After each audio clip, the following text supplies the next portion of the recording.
السلام عليكم. إن الحمد لله نحمده ونستعينه ونستغفره ونعوذ بالله من شرور أنفسنا ومن سيئات أعمالنا. من يهديه الله فلا مضل له ومن يضلله فلا هادي له، وأشهد أن لا إله إلا الله وحده لا شريك له، وأشهد أن محمدا صلى الله عليه وسلم عبده ورسوله. يا أيها الذين آمنوا اتقوا الله حق تقاته ولا تموتن إلا وأنتم مسلمون. يا أيها الناس اتقوا ربكم الذي خلقكم من نفس واحدة وخلق منها زوجها وبث منهما رجالا كثيرا ونساء، اتقوا الله الذي تساءلون به والأرحام إن الله كان عليكم رقيبا. يا أيها الذين آمنوا اتقوا الله وقولوا قولا سديدا يصلح لكم أعمالكم ويغفر لكم ذنوبكم، ومن يطع الله ورسوله فقد فاز فوزا عظيما. ألا إن أصدق الحديث كلام الله، وخير الهدي هدي محمد عليه الصلاة والسلام، وشر الأمور محدثاتها وكل محدثة بدعة وكل بدعة ضلالة وكل ضلالة في النار. Donc, Inch'Allah Ta'ala, nous sommes lundi 28 Jumada, l'Oula 1437 de l'Égypte, soit le 7 mars 2016. Hayyakumullahu Ta'ala Jami'an. En cette soirée où il y a le cours du livre Les signes de la fin des temps. Nous sommes donc au grand signe. C'est le cours numéro 19, bi'idhnillahi ta'ala. Est-ce que vous pouvez demander s'ils entendent au paltok ou non? Est-ce que vous pouvez demander s'il y a du son sur le paltok ou pas? Non. J'ai dit, est-ce que vous pouvez demander s'il y a quelqu'un sur le paltok? Est-ce que vous avez quelqu'un qui n'a pas le raid pour savoir s'ils entendent ou pas? طيب alhamdulillah. Donc aujourd'hui Inch'Allah Ta'ala واسمك فوزي essaie de dérader quelqu'un sur le paltok. Dérade quelqu'un sur le paltok. Comme ça, si jamais il y a plus de 100, il écrit numéro 2. Nous, quand on voit numéro 2, on sait qu'il n'y a plus de 100. Parce que des fois on parle sur Bailux et il n'y a pas de son sur Paltok. Essaie de dérader, Inch'Allah Ta'ala, quelqu'un. Le titre du cours d'aujourd'hui, c'est le faux Messie. En arabe, le Messie ad-Dajjal. En arabe, le Messie ad-Dajjal. Bismillah ar-Rahman ar-Rahim. La signification du terme Messie. Que veut dire le Messie? Que veut dire Messie? Abdullah, Afoun, Abu Abdullah al-Qurtubi. Abu Abdullah al-Qurtubi cita 23 avis concernant l'étymologie de ce terme dans son livre Tadkira, page 679. Combien? 23. Subhanallah al-Azim. 23 avis concernant d'où vient ce terme al-Masih. Et l'auteur del Qamus Muhit yani, les fit parvenir à 50 avis. Voir Tartib al-Qamus. Non. Tome 4, page 239. Donc, combien d'avis? 50 avis sur ce que veut dire le Messie. C'est un terme utilisé pour désigner le véridique et l'égaré. Le menteur. Pour désigner le véridique et l'égaré, le menteur. Ainsi, le Messie, Isa ibn Maryam, alayhi salam, est le véridique. Et le faux Messie est l'égaré et le menteur. Allah Azza wa Jalla a donc créé les deux Messies, dont l'un est l'opposé à l'autre. Isa, alayhi salam, est le Messie de la guidance. Il guérissait le muet et le lépreux et ressuscitait les morts avec la permission d'Allah Azza wa Jal. Le faux Messie, qu'Allah Ta'ala le maudisse, est le Messie de l'égarement. Il troublera les gens avec ce qu'il recevra comme signe, tel que faire tomber la pluie, faire pousser la végétation et d'autres actes extraordinaires. On l'appelle aussi Messie, on l'appelle aussi Messie, car l'un de ses yeux est effacé, c'est-à-dire Memsouh en arabe. Donc on l'appelle aussi Messie, Naam. Naam, on l'appelle aussi Messie, mais on l'appelle Messie, car l'un de ses yeux est effacé, Mamsouh. Ou bien, parce qu'il parcourra, yani Yamsah, il parcourra la terre en 40 jours. Donc c'est pour cela qu'on l'appelle, yani, on l'appelle, yani, Messie, Messie et Mamsouh. Et yani, à cause de ces choses, à cause son œil est effacé Mamsouh, ou bien parce que Yamsah du verbe Yamsah, c'est-à-dire il parcourra la terre. Naam. Donc il y a plusieurs avis pour dire pourquoi il s'appelle yani le Messie. Donc il a dit il parcourra la terre en 40 jours. Ça va venir dans, Inch'Allah Ta'ala, le hadith authentique. Le premier avis est le plus fort. Le premier avis est le plus fort. Naam. C'est quoi le premier avis? Quand il a dit on l'appelle aussi Messie, on l'appelle aussi Messie, car l'un de ses yeux est effacé. Mamsouh. Il dit ici, le premier avis est le plus fort, vu ce qui est cité dans le hadith, que le prophète sallallahu alayhi wa sallam a dit, Inna ad-dajjala mamsouhul ayni. Certes, le faux messie a un œil effacé, rapporté par Muslim, tome 18, page 61. Certes, le faux messie a un œil effacé. Non. Maintenant, la signification du terme faux. Que veut dire faux? Le Dajjal est le trompeur. Le Dajjal est le trompeur. Le menteur est l'auteur de supercherie. Le terme Dajjal est devenu distinctif du Messie borgne et menteur. Si l'on dit donc Ad-Dajjal, Messie Ad-Dajjal, nul autre que lui ne vient à l'esprit. Non. Il dit, on l'appelle ainsi car il masque la vérité par le faux, ou bien il masque aux gens son incroyance par ses mensonges et ses tromperies. Allah Azza wa Jalla est plus savant. Maintenant, on va parler de la description du faux messie et les hadiths qui y sont relatifs. La description du faux messie et les hadiths qui y sont relatifs. Le faux messie est un humain. De nombreuses descriptions de lui ont été faites dans les hadiths, afin que les gens le reconnaissent et pour les mettre en garde contre son mal. Ainsi, au moment de son apparition, les croyants le reconnaîtront et ne seront pas troublés par lui. Ils auront connaissance de sa description faite par le prophète sallallahu alayhi wa sallam. Ces caractéristiques le différencient des autres hommes. Seul l'ignorant auquel le malheur a été destiné se laissera berner. Nous demandons à Allah Azza wa Jal le salut. Nous demandons à Allah Azza wa Jal le salut.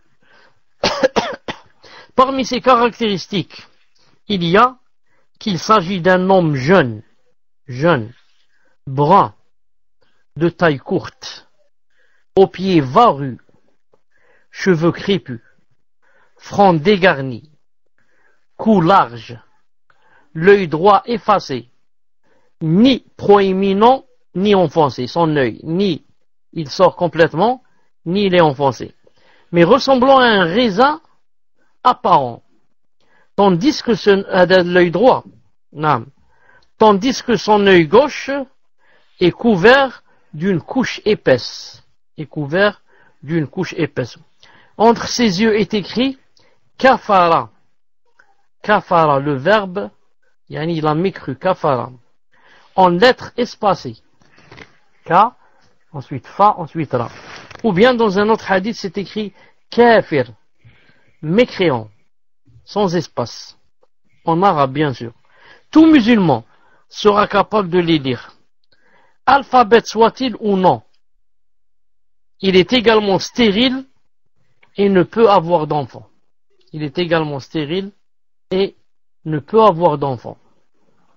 Voici quelques hadiths authentiques mentionnant ces descriptions précédentes qui sont d'ailleurs des preuves de sa venue bi'idhnillahi ta'ala.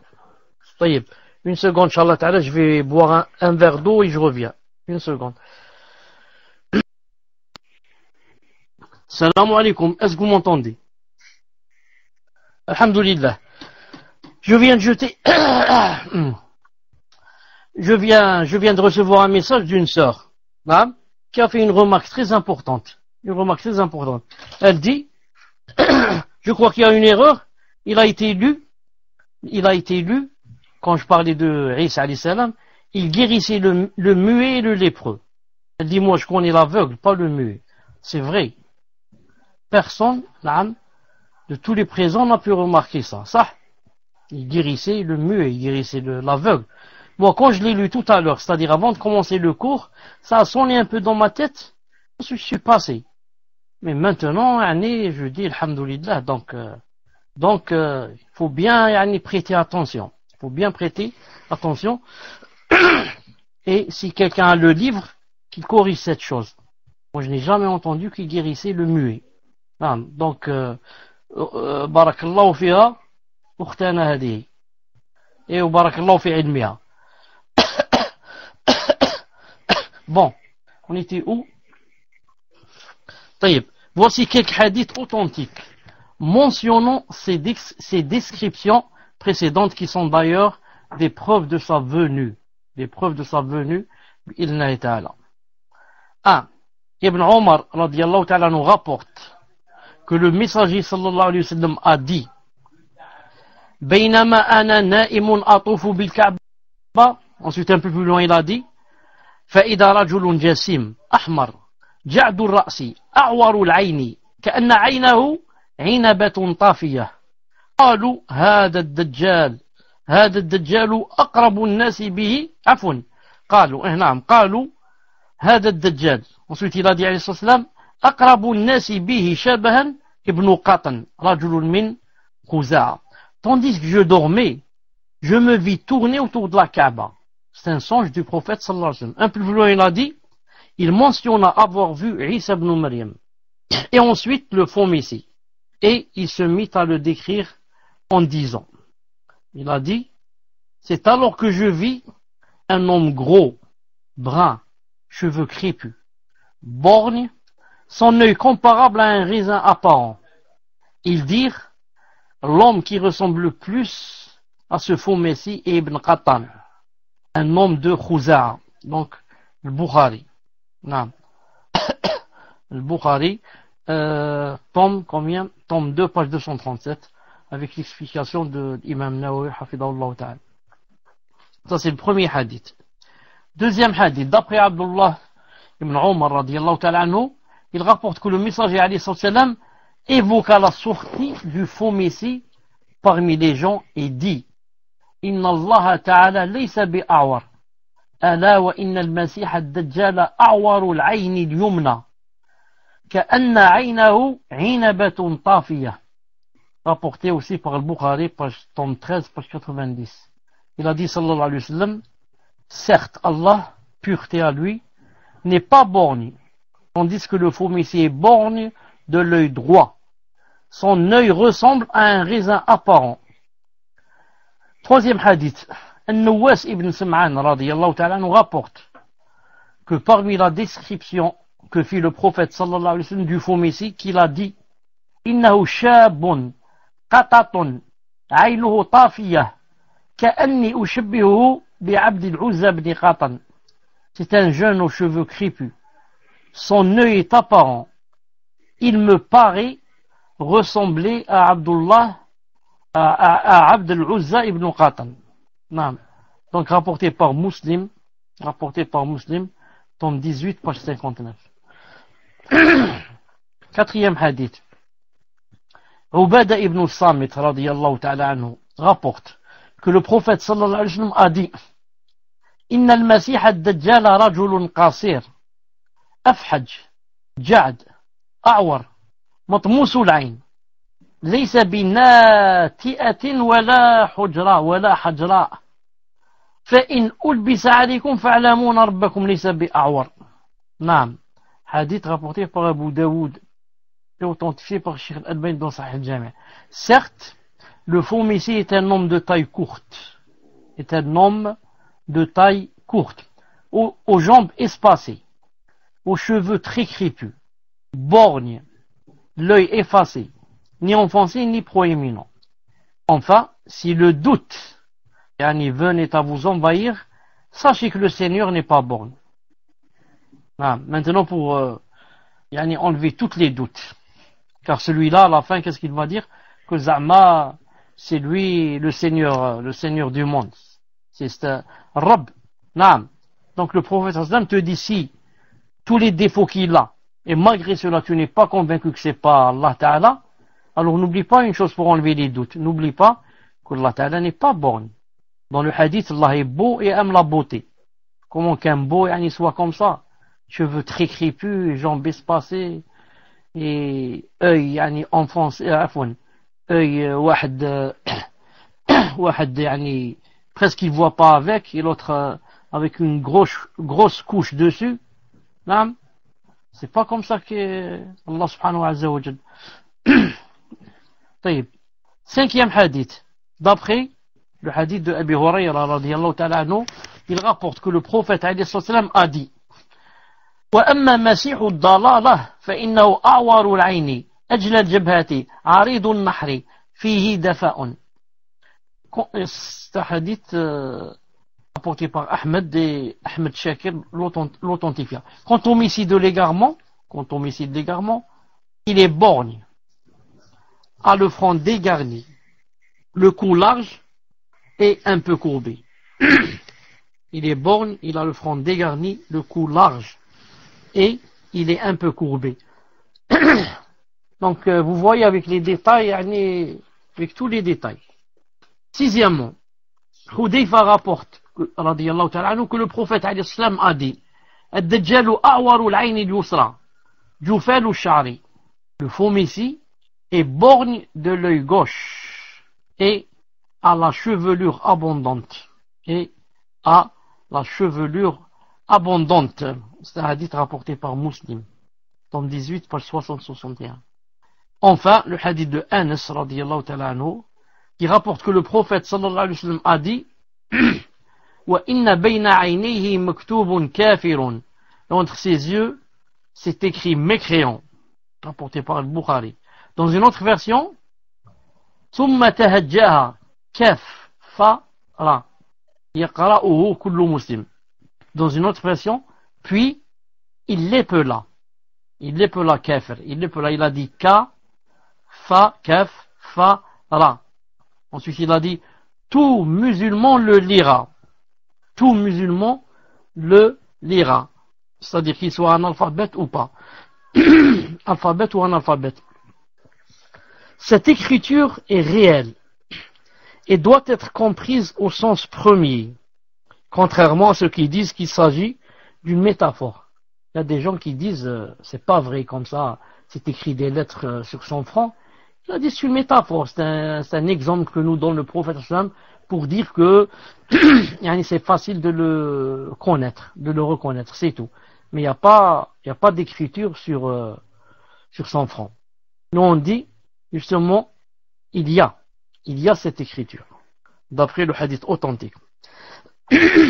Et le fait que certaines personnes verront cette écriture et d'autres ne la verront pas, et le fait que l'analphabète la lira, ça ne pose pas de problème. Non. Pourquoi? Vu que la capacité de vision est une chose créée par Allah Azza wa Jal pour le serviteur comme il le veut et quand il le veut. Ainsi, le croyant la verra, cette écriture la verra de ses propres yeux, même s'il ne sait pas lire.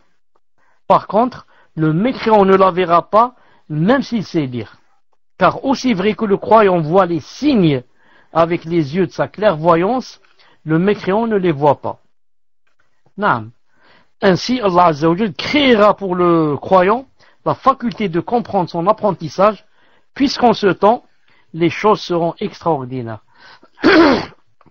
Donc, ça me rappelle un peu, ça ressemble un peu à la situation dans laquelle est le serviteur quand il est dans la tombe.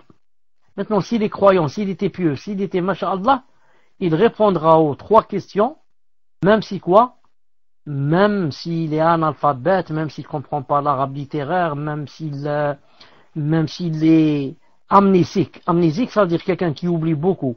Même s'il a la maladie d'Alzheimer, il va se rappeler la réponse et saura comment répondre. Et l'autre, celui qui est kafir par exemple, même si on lui apprend yani, pendant toute sa vie, qu'il faut dire cette phrase dans la tombe, il ne pourra pas la dire. 5 minutes avant de mourir, on lui dit voilà ce qu'il faut dire, il ne pourra pas la dire. C'est un tawfiq, une aide d'Allah subhanahu wa ta'ala. La même chose ici pour ce qui est écrit sur le fond ici. C'est quelque chose que Allah Ta'ala permet aux croyants de voir. Et tout kafir ne pourra pas voir. Tu lui dis regarde, lis avec moi ce qui est écrit là-bas. Tu dis je vois rien. Tu lui dis regarde bien, il y a le kaf et le fa et le ra. Tu vois pas les 3 lettres. Tu dis je vois rien et c'est impossible et il n'y a pas. Et il a dit ici une belle chose qui m'a plu, une belle phrase. Il a dit car aussi vrai que le croyant voit les signes avec les yeux de sa clairvoyance, le mécréant ne les voit pas ainsi. Le croyant, quand il est par exemple dans ce bas monde, quand il regarde à droite, à gauche, en haut, en bas, le ciel, les montagnes, le soleil, les astres, les arbres, les étoiles, les oiseaux, même les fourmis, tout ça, ce sont pour lui des signes qui prouvent qu'il y a un créateur.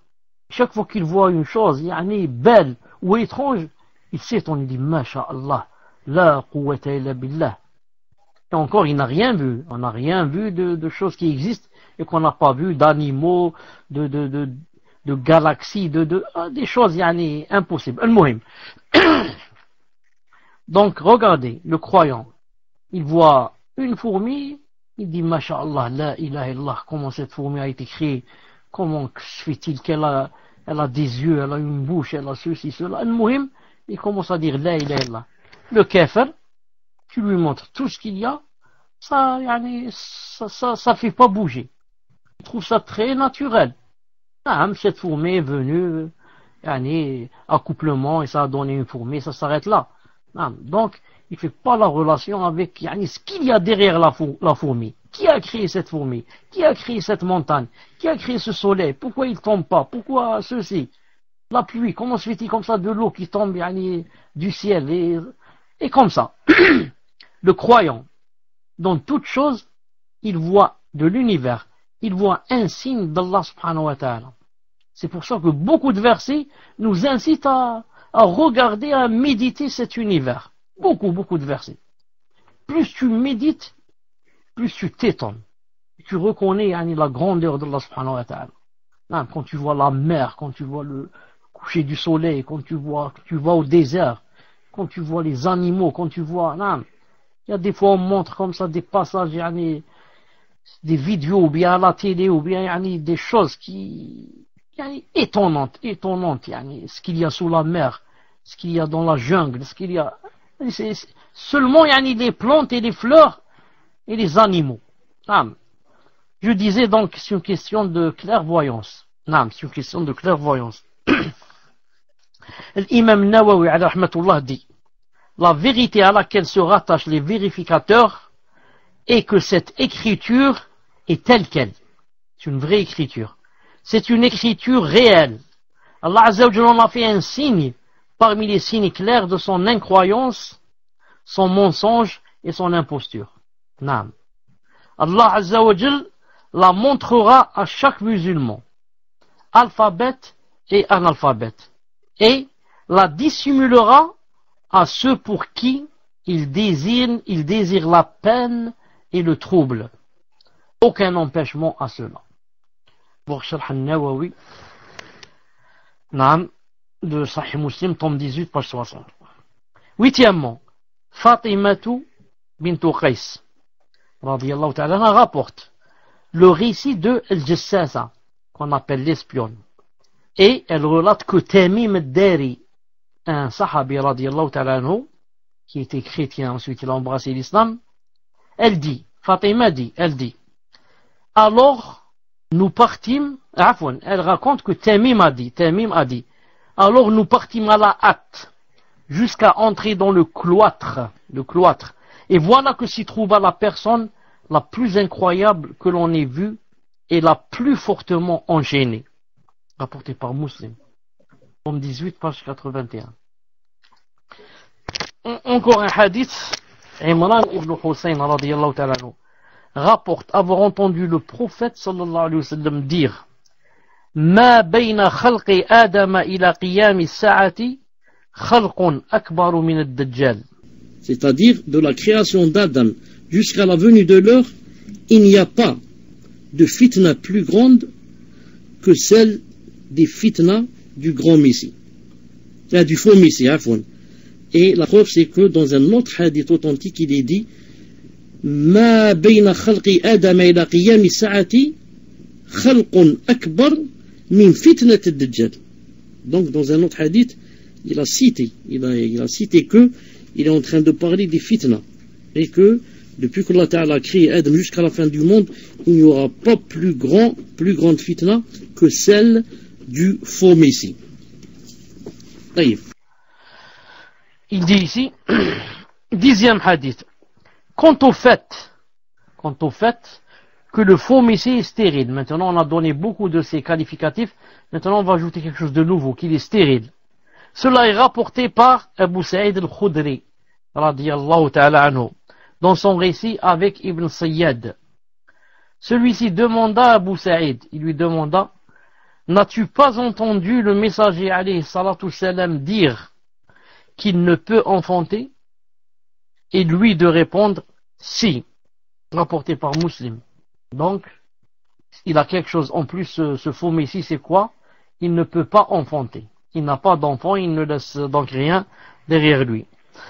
On remarquera dans ces textes précédents que certains décrivent, remarquez bien, écoutez bien ce qu'il dit ici.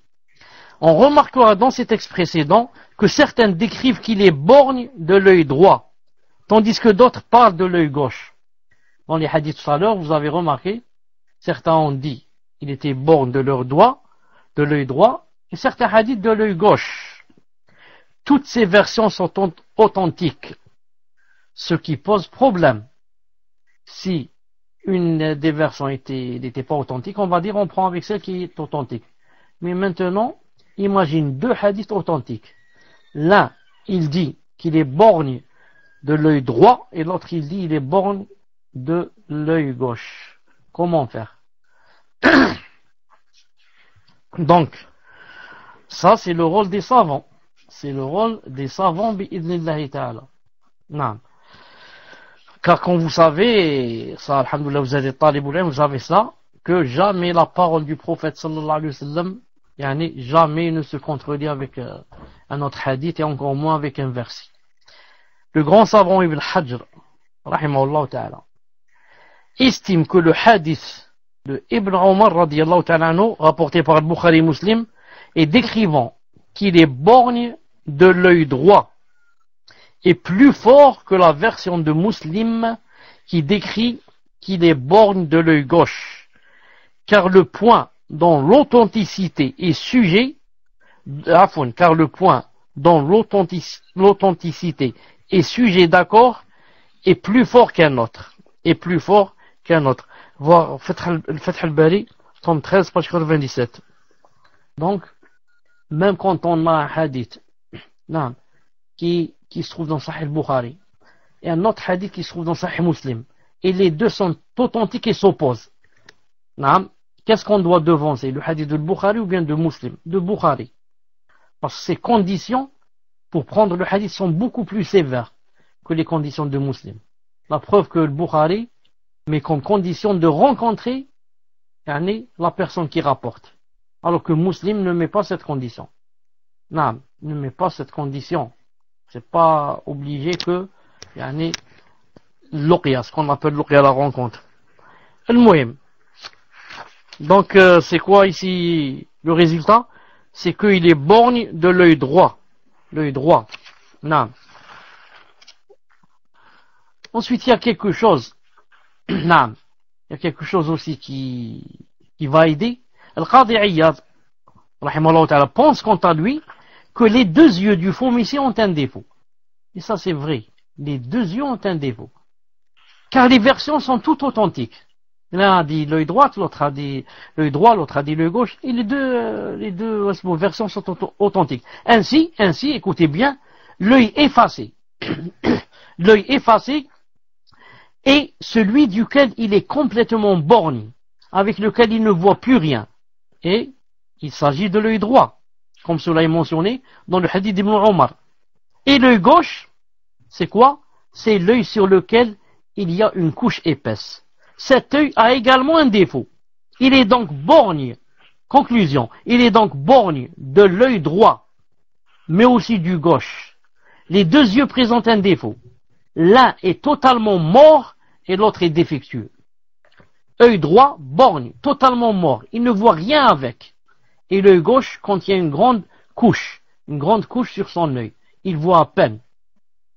Donc c'est ça, pour, Inch'Allah Ta'ala, grouper entre tous les hadiths authentiques qui ont parlé des yeux du faux messie, certains disant qu'il est borgne du côté droit et certains disant du côté gauche. Non, on dit il est borgne des deux, mais beaucoup plus de l'œil droit, au point où il ne voit rien avec. Mais par rapport au côté de l'œil gauche, il voit quelque chose, car il a une couche sur son œil gauche. L'imam Nawawi, rahimahullah ta'ala, dit, concernant cette conciliation entre les deux hadiths, il dit, elle atteint l'excellence. Cette conciliation de l'Qadi Ayyad, rahimahullah ta'ala, atteint l'excellence. Masha'Allah, comment il a su grouper entre les hadiths, masha'Allah. C'est l'avis que fait prévaloir Abu Abdillah al-Qurtubi, rahimahullah ta'ala, comme on a vu dans Tadkira, page 663. Chapitre, ou bien titre, le faux messie était-il vivant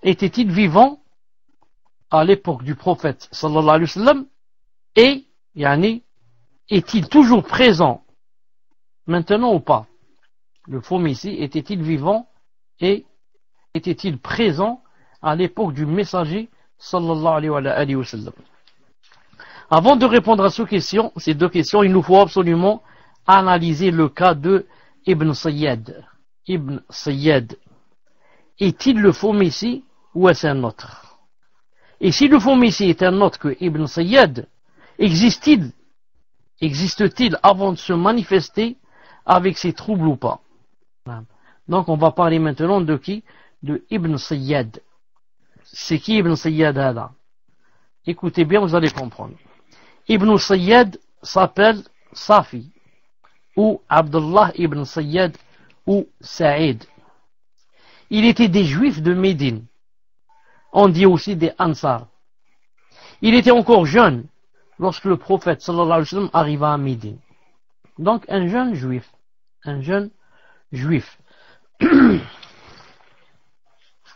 Ibn Kathir, rahimahullah ta'ala, mentionna qu'il avait embrassé l'islam et que son fils Romara était l'un des plus nobles épigones, l'un des plus nobles tabi'in, de qui l'imam Malik, rahimahullah ta'ala, et d'autres ont rapporté beaucoup de hadiths. Donc il a un fils qui s'appelle Romara.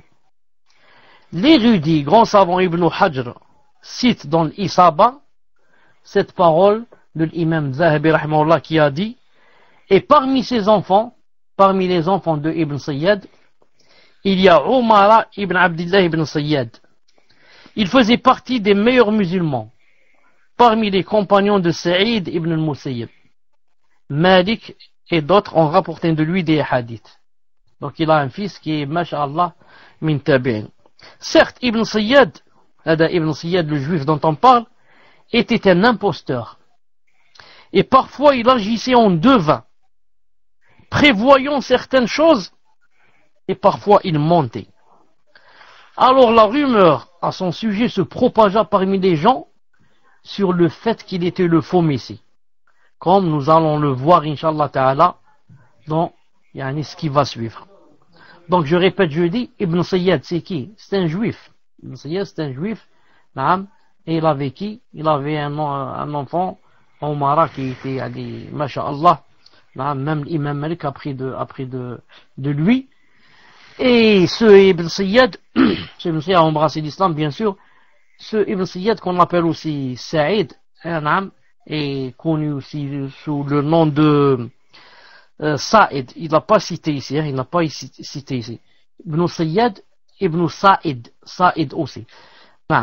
C'est pour ça qu'il a dit ici, il a dit, il a cité. Il a dit, il s'appelle Safi ou Abdullah ibn Sayyad, ou Saïd. Non, donc c'est moi qui ai mal prononcé. Moi j'ai dit Saïd. J'ai dit Saïd en français. Non, Saïd. Non, Ibn Saïd. Taïb. Je disais, donc, ce Ibn Sayyad, qu'est-ce qu'il a fait? Yani, il a commencé à prévoir des choses et dire des choses. Je vois des choses, je vois ceci, je vois cela. Et la rumeur a marché à Médine, a beaucoup circulé. Au point où, là, ils ont dit, c'est le faux Messie qui est apparu. Au point où le prophète sallallahu alayhi wa sallam lui-même a eu des doutes. Il a dit, peut-être c'est lui. Et maintenant, nous allons voir que il va, sallallahu alayhi wa sallam, il va le tester. Il va, bi'idhnillah subhanahu wa ta'ala, le tester pour voir si c'est lui ou pas. Pour voir si c'est lui ou pas. Naam.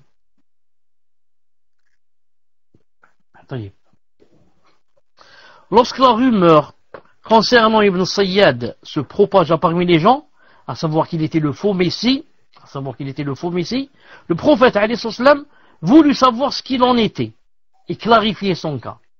Alors il se rendit auprès de lui en cachette pour que Ibn Sayyad ne le remarque pas, dans l'espoir d'entendre quelque chose de sa part.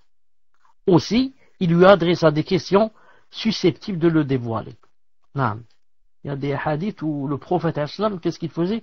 Il est parti avec un groupe de sahaba, on va le citer, il se cachait derrière des palmiers. Non. Petit à petit, il avançait, petit à petit, jusqu'à arriver là où il est en train de jouer. Et derrière les arbres, comme ça, il écoute, il essaie de voir qu'est-ce qu'il est en train de dire. Quel genre de parole il dit. Comment qu'il parle. Pour essayer de détecter s'il y a des choses susceptibles de dire de lui, donc que c'est le faux Messie, ou bien non, c'est un juif normal, une personne comme toutes les autres. Ibn Omar rapporte que son père, Omar ibn Khattab, radiyallahu ta'ala anhu, se rendit en compagnie du prophète, sallallahu alayhi wa sallam, ça s'est passé au moins 2 fois, avec un groupe auprès d'Ibn Sayyad. Ils le trouvèrent en train de jouer avec des enfants, près du fortin de Banu Marana, tandis qu'il était proche de la puberté. Il devait avoir peut-être 13 ans, 14 ans. Celui-ci ne s'en rendit pas compte, jusqu'à ce que le prophète, sallallahu alayhi wa sallam, le frappa de la main, disant, Ibn Sayyad, il lui a dit, témoignes-tu que je suis le messager d'Allah? Témoignes-tu que je suis le messager d'Allah? Ibn Sayyad le regarda alors, il dit, je témoigne que tu es le messager des illettrés. Naam. Ibn Sayyad demanda ensuite au prophète sallallahu alayhi wa sallam, témoignes-tu que je suis le messager d'Allah? Alors, le prophète sallallahu alayhi wa sallam se détourna et dit, je crois en Allah et en ses messagers. Que vois-tu? Lui demanda le prophète alayhi wa sallam. Et Ibn Sayyad répondit, ce qui me vient, les choses qui me viennent comme ça entre ce que je vois, est juste et mensonger. Est juste, en même temps mensonger. Le prophète dit alors, l'affaire t'est confuse. L'affaire t'est confuse. Le prophète dit ensuite, je t'ai caché quelque chose. Je t'ai caché quelque chose. Et Ibn Sayyad dit répondre, c'est ad-dokh. C'est ad-dokh. Il voulait dire, c'est dukhan. Dukhan, la fumée. La fumée. Le prophète lui parle de la fumée qui viendra à la fin des temps. Vous savez, il y a même sorte de dukhan. Une sourate qui s'appelle la fumée. La grande fumée qui va venir. Qui est venue déjà au temps du prophète et qui reviendra pour la fin du monde. Mais Ibn Sayyad tronqua le mot. Il n'a pas dit dukhan, il a dit dokh. Tronqua le mot à la façon des devins. Comme nous allons le voir plus tard.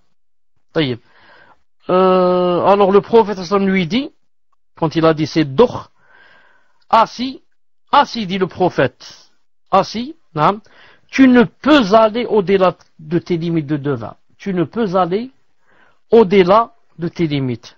Alors Omar, radiyallahu ta'ala anhu, comme d'habitude, demanda alors, laisse-moi au messager d'Allah lui trancher la tête.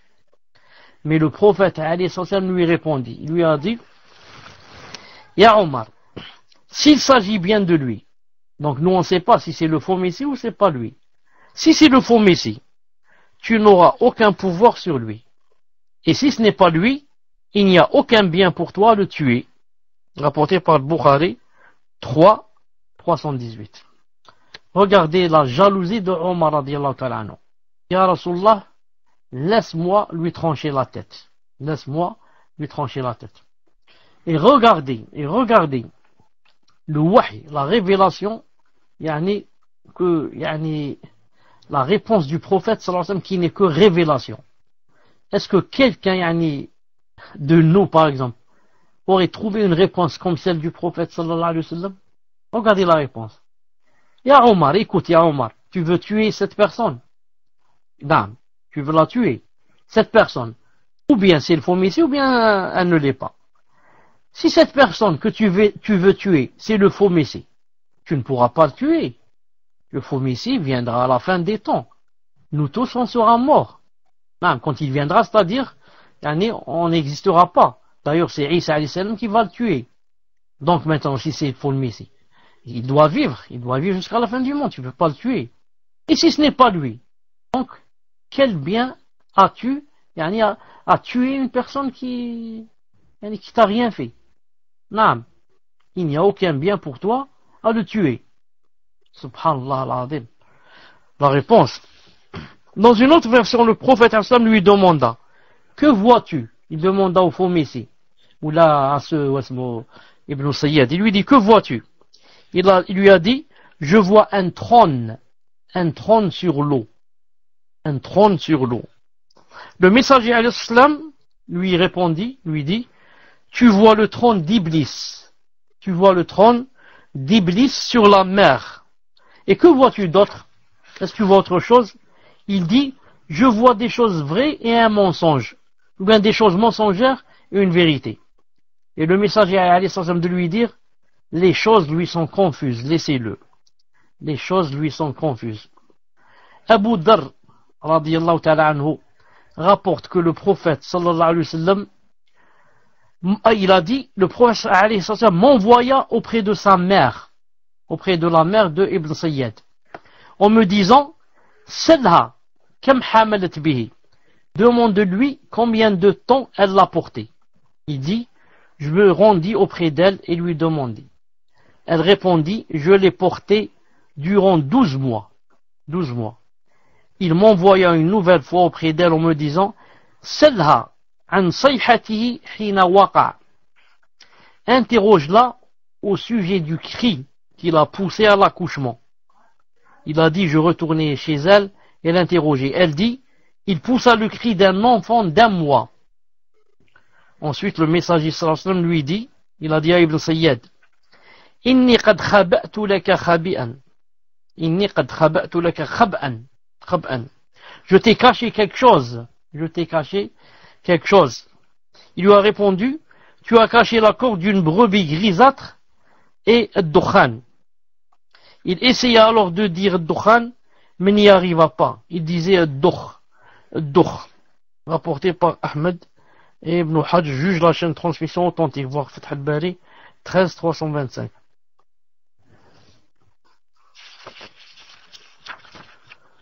Ainsi, le prophète sallallahu alayhi wa sallam le testa avec Dukhan. Le verset de la sourate Dukhan, pour éclaircir son cas. En fait, il est question du verset suivant, فَارْتَقِبْ يَوْمَ تَأْتِي السَّمَاءُ بِدُخَانٍ مُبِينٍ. Eh bien, attends, le jour où le ciel apportera une fumée visible. Ibn Kathir dit, Ibn Sayyad obtient des informations à la méthode des devins, d'après les dires des djinns qui tronquent les mots. C'est pour cela qu'il dit, il s'agit de Dukh au lieu de Dukhan. Dès lors, le messager alayhi salam connut sa source, à savoir qu'elle est démoniaque, et lui dit, si, tu ne peux aller au-delà de tes limites. Quant à sa mort, Jabir radiyallahu ta'ala anhu rapporte, il a dit, Ibn Sayyad nous quitta le jour de l'Harra. Ibn Sayyad nous quitta le jour de l'Harra. Rapporté par Abu Daoud et la chaîne de transmission authentique, comme a dit Cheikh Al-Albani, rahimahullah ta'ala. Et l'Harra, c'est quoi? Vous savez, c'est une bataille qui a eu lieu à Médine, par Yazid, le fils de Muawiyah. Donc il est mort pendant la la période de Muawiyah radiallahu ta'ala anhu, et la bataille de son fils, ce qu'il a fait à Médine. Naam. Donc Ibn Hajar a authentifié cette information et jugé faible l'avis de ceux qui disent que ce dernier est mort à Médine, qu'ils découvrirent son visage, puis accomplir sur lui la prière mortuaire. Il a dit tout ça, c'est pas vrai, bi'idhnillahi ta'ala. Maintenant, Ibn Sayyad Hada, est-il lui le faux messie? Est-il lui le faux messie? En tenant compte de ce que nous avons vu et du test que lui fit passer le prophète sallallahu alayhi wa sallam, on peut dire que le messager d'Allah sallallahu alayhi wa sallam ne s'est pas prononcé sur le cas d'Ibn Sayyad, car il n'avait pas reçu de révélation lui disant s'il était le faux messie ou non. Omar radiallahu ta'ala anhu avait l'habitude de jurer en présence du prophète sallallahu alayhi wa sallam qu'Ibn Sayyad était le faux messie, sans que le messager alayhi sallam ne proteste. Certains compagnons étaient de l'avis de Omar, jurant qu'Ibn Sayyad était le faux messie. Comme cela est rapporté de Jabir, Ibn Omar et Abu Dar. Donc il y a au moins 3 sahaba qui rapportent que d'après eux, ce Ibn Sayyad c'est lui le faux messie. Non. Et leur grande preuve c'est quoi? Pour eux, la plus grande preuve c'est quoi? C'est que Omar ibn Khattab radiyallahu ta'ala anhu jurait en présence du prophète alayhi salam. Il jurait, je jure par Allah que Ibn Sayyad c'est le faux messie. Et le prophète sallallahu alayhi wa sallam ne protestait pas, ne disait pas, ne jure pas, ce n'est pas vrai. Ne jure pas, ce n'est pas vrai. Donc ils ont dit, c'est une preuve que c'est lui le faux messie. En revanche, certains savants sont d'avis qu'Ibn Sayyad n'est pas le faux messie. Non. Prenons comme preuve quoi? Le hadith qu'on va citer maintenant, bi'idhnillahi subhanahu wa ta'ala. C'est un hadith, inshallah ta'ala, qui va prouver et montrer, inshallah ta'ala, que Ibn Sayyad, ce n'est pas lui le faux messie.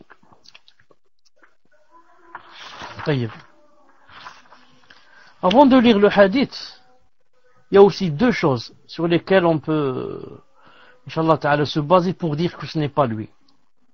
Premièrement, il y a un hadith qui dit que le faux messie n'aura pas d'enfant.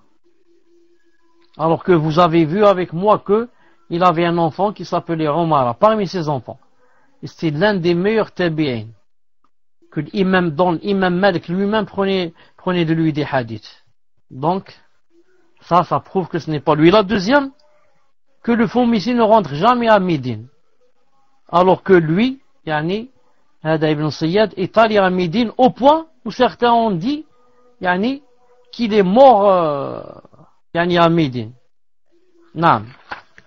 Alors tout à l'heure on a vu ici,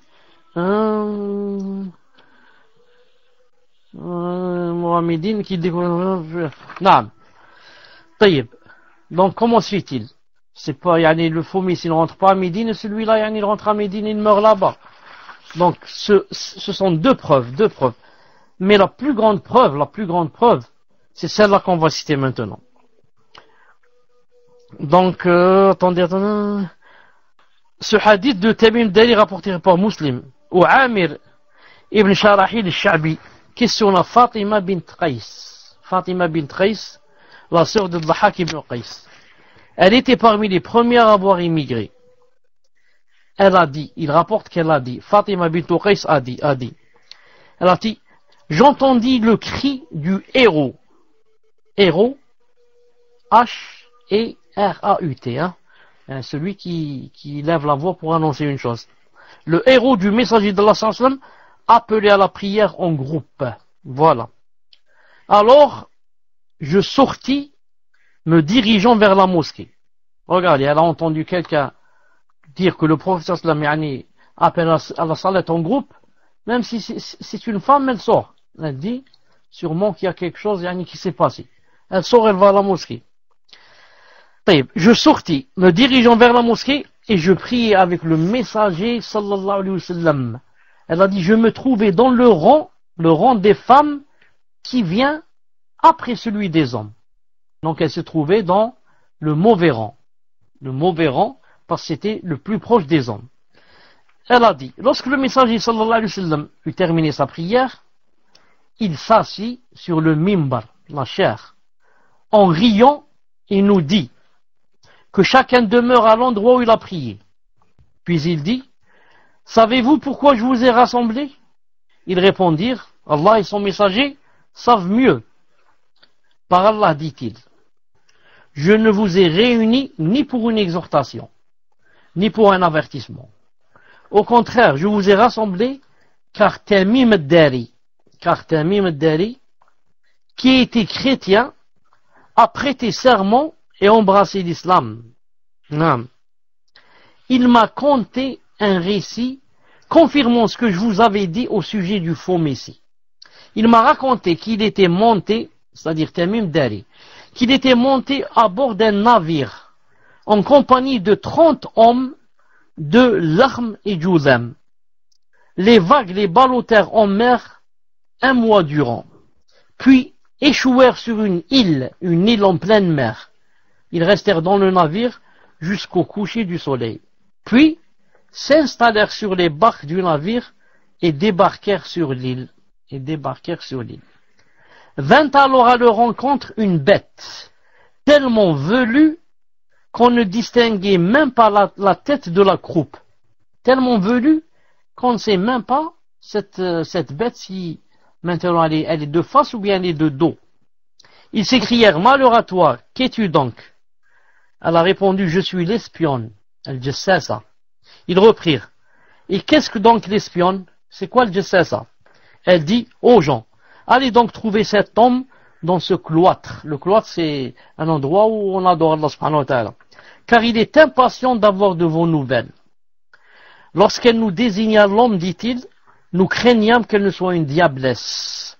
Alors nous partîmes à la hâte, jusqu'à être entrés dans le cloître, et voilà qu'on y trouva la personne la plus incroyable que l'on ait vue, et la plus fortement enchaînée, les mains attachées au cou, et des fers entravant ses genoux jusqu'aux chevilles. Nous lui demandâmes, malheur à toi, qui es-tu? Il dit, vous êtes incapable de me donner des informations. Dites-moi donc, qui êtes-vous? Il dit, Tamim dit, nous sommes des Arabes. Nous avons pris la mer quand elle était déchaînée, et les vagues nous ont ballottés pendant 1 mois, avant de nous échouer sur ton île. Nous nous installâmes sur les barques de notre navire, puis nous débarquâmes sur l'île. Nous rencontrâmes une bête tellement velue qu'on ne distinguait même pas la tête de sa croupe. Nous lui demandâmes, malheur à toi, qui es-tu donc? Et elle de répondre, je suis l'espionne. Nous demandâmes, et qu'est-ce que donc l'espionne? Elle nous dit, allez trouver cet homme dans le cloître, car il est impatient d'avoir de vos nouvelles. Impatient d'avoir de vos nouvelles. Nous partîmes donc précipitamment à ta rencontre et prîmes peur d'elle. On ne pouvait être sûr qu'il ne s'agissait pas d'une diablesse. Informez-moi au sujet de la palmeraie de Baysan. Alors, cet homme qui était enchaîné leur a dit, informez-moi au sujet de la palmeraie de Baysan. Que veux-tu savoir à son sujet? Je vous questionne au sujet de ces palmiers. Sont-ils encore productifs? Oui. Bientôt, ils ne donneront plus de fruits. Informez-moi au sujet du lac de Tibériade.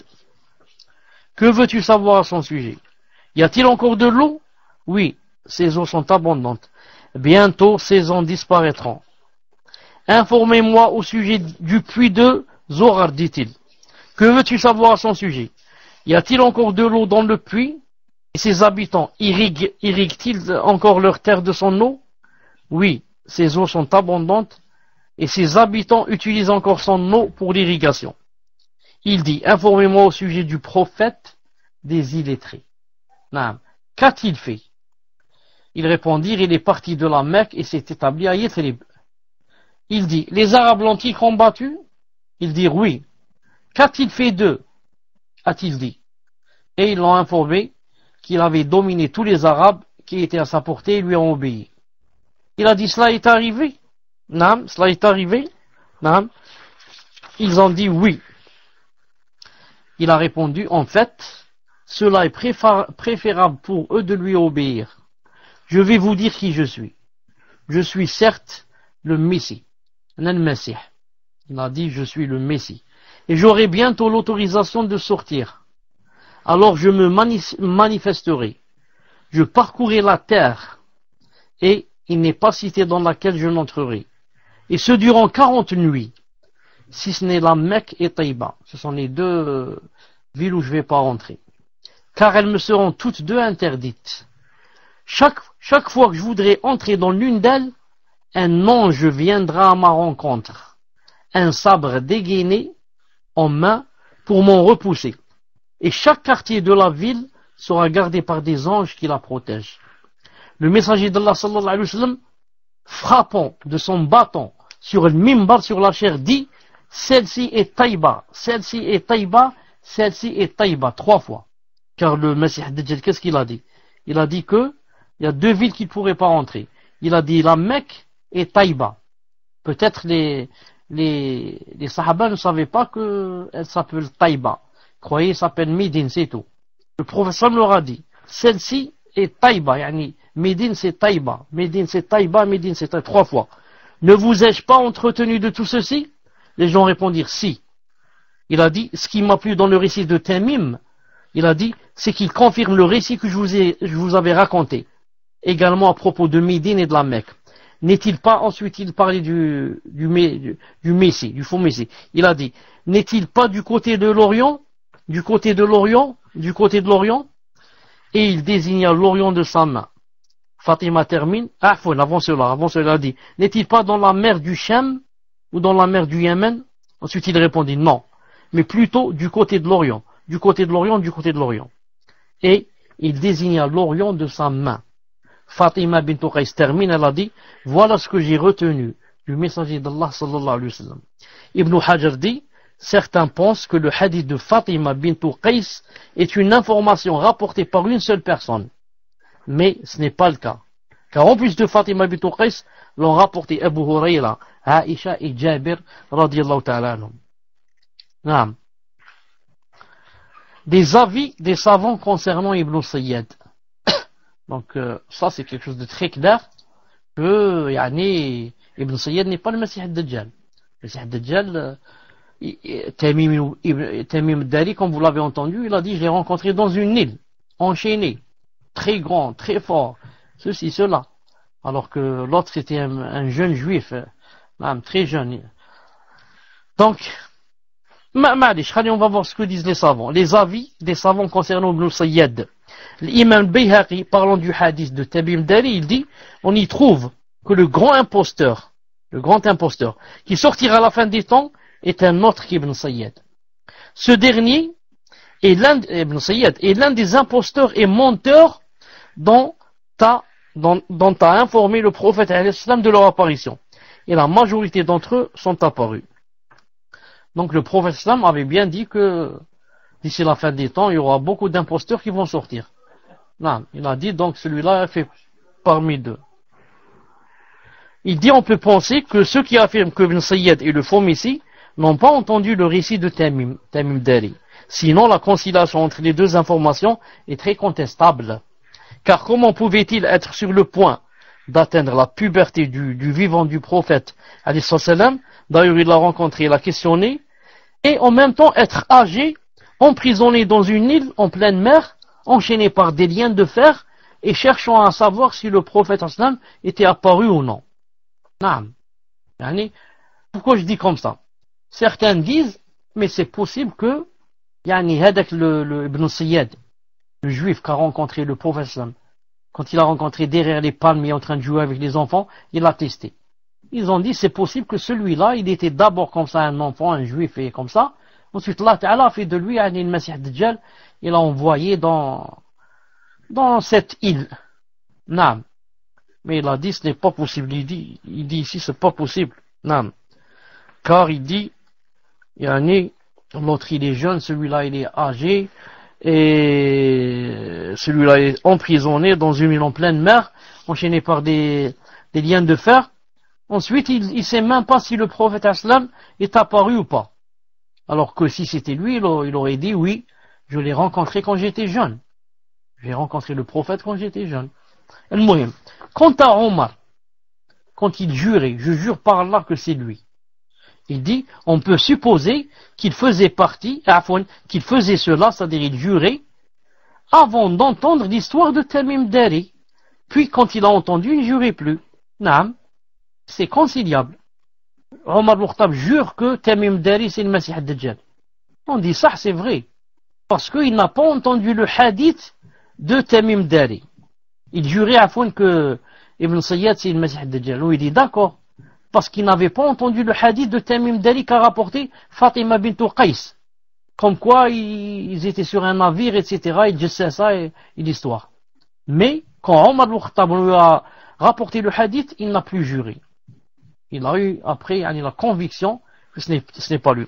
D'ailleurs, Cheikh l'Islam Ibn Taymiyyah rahmatullahi ta'ala dit le cas d'Ibn Sayyad a posé problème pour certains compagnons. Ils ont pensé qu'il était le faux messie. Le prophète Hassan ne s'est pas prononcé jusqu'à ce qu'il se soit assuré par la suite qu'il n'était pas le faux messie, mais de la catégorie des devins, de ceux dont le cas est diabolique. C'est pour cela d'ailleurs qu'il l'a testé. Non. Donc, le prophète Hassan a bien dit qu'il y avait plein de faux, des devins, etc. Il a dit, il viendra après moi 30 ou 40. Non. Donc, le faux Hadar Ibn Sayyad fait partie de l'un d'eux. Ibn Kathir dit, en bref, Ibn Sayyad n'est pas le faux messie qui sortira sans le moindre doute à la fin des temps, sur base du hadith de Fatima bint Qais al-Fihriya, qui est un argument décisif à ce niveau, bi'idhnillahi ta'ala. Naam.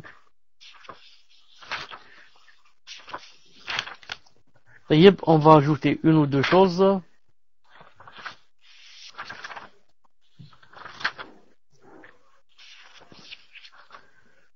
On va ajouter une ou deux choses. Où apparaîtra ce faux messie? Où apparaîtra ce faux messie? Où? D'où il sortira? D'Algérie, de France, du Maroc, de la Libye? D'où il sortira? Le faux messie apparaîtra du côté de l'Orient. Il apparaîtra de Khorasan. C'est une région dans le nord-ouest de l'Iran. Donc le faux messie apparaîtra de quel pays? De l'Iran. Nord-ouest de l'Iran. L'Iran, bien sûr, ça va pas donner des messagers, ça donne des faux messies. Non, ça donne des faux messies et ça mérite que le faux messie sorte de là-bas. Car c'est tellement plein là-bas de faux messies que c'est bien que ce grand faux messie sorte de là-bas. Il sortira d'un quartier juif de la ville d'Ispahan. Alors il parcourra la terre et ne laissera de cité sans y rentrer, à l'exception de la Mecque et de Yathrib, Médine, dans lesquelles il ne pourra pas entrer, car des anges protègent ces deux villes. Dans le hadith précédent de Fatima bint Qais, le prophète islam a dit au sujet du faux messie, il a dit, n'est-il pas dans la mer du Shem ou dans la mer du Yémen? Non, plutôt du côté de l'Orient, du côté de l'Orient. Et il désigna l'Orient de sa main. Abu Bakr Siddiq radiyallahu ta'ala anhu a dit, Ad-Dajjalu yakhruju min ardin bin mashriq, yuqalu laha Khurasan. Le faux messie sortira d'un territoire en Orient, que l'on appelle Khurasan. Rapporté par Tirmidhi, authentifié par Sheikh al-Albani, dans Sahih al-Jami' numéro 3398.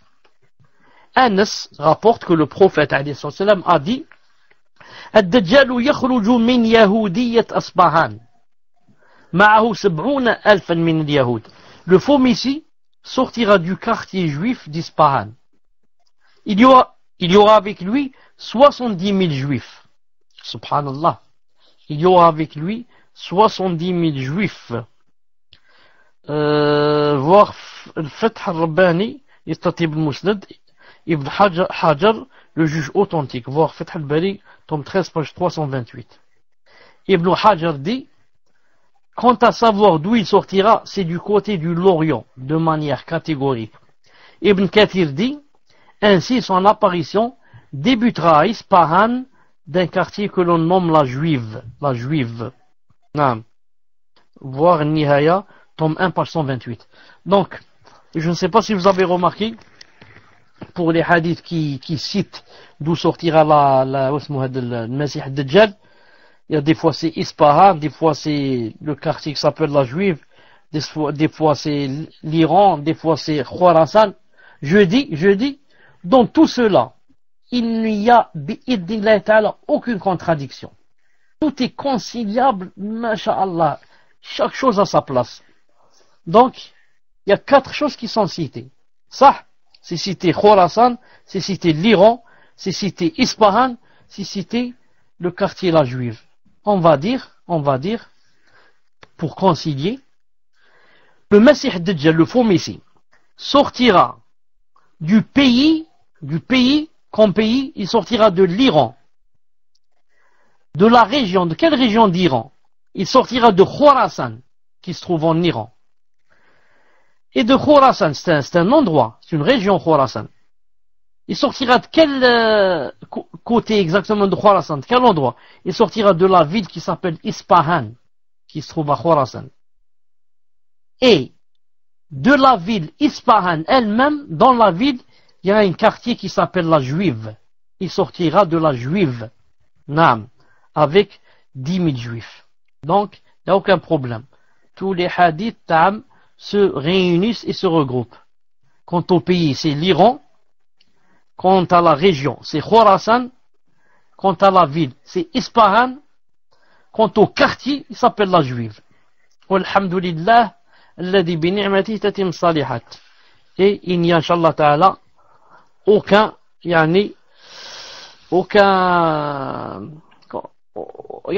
problème, bi'idhnillahi ta'ala. Le faux Messie n'entrera ni à la Mecque ni à Médine. Voilà, il n'y a aucune contradiction. Barakallahu fik. Le faux Messie n'entrera ni à la Mecque ni à Médine. Il sera interdit au faux Messie d'entrer à la Mecque et Médine. Lorsqu'il se manifestera à la fin des temps, sur base des hadiths authentiques mentionnant cela, quant aux autres villes, le faux Messie entrera l'une après l'autre. Dans le fameux hadith de Fatima bint Qais, le faux Messie dit, c'est lui-même qui dit, il a dit, alors je me manifesterai. Je parcourrai la terre, et il n'est pas de cité dans laquelle je n'entrerai, et ce durant 40 mois, si ce n'est la Mecque et Taïba, Médine. Car elles me sont toutes deux interdites. Chaque fois que je voudrais rentrer dans l'une d'elles, un ange viendra à ma rencontre, un sabre dégainé à sa main, pour m'en repousser, et chaque quartier de la ville sera gardé par des anges qui la protègent. Il est également établi que le faux Messie n'entrera pas dans 4 mosquées. La mosquée sacrée, la mosquée de Médine, la mosquée de Tour et la mosquée de Jérusalem. D'après Ibn Abi Umayya al-Azdi, Junada, Ibn Abi Umayya al-Azdi, il relate, il a dit, je partis en compagnie d'un homme parmi les Ansar pour rencontrer l'un des compagnons du prophète, alayhi salam. Nous dîmes, raconte-nous ce que tu as entendu le messager alayhi salam dire au sujet du faux Messie. Il a dit, je dis en français ce qu'il a dit, et il demeurera sur terre 40 matins, durant lesquels il atteindra toute source, mais il n'approchera pas 4 mosquées. La mosquée sacrée, la mosquée de Médine, la mosquée de Tour et la mosquée éloignée de Jérusalem. Voir Fath al-Bari, tome 24, page 76. Ibn Hajar et al-Haythami jugent les transmetteurs dignes de confiance. Quant aux hadiths se trouvant dans les 2 recueils authentiques, relatant le fait que le prophète islam vit un homme aux cheveux très crépus, borgne de l'œil droit, posant sa main sur les épaules d'un autre homme, en train de faire le tawaf, circumambulation,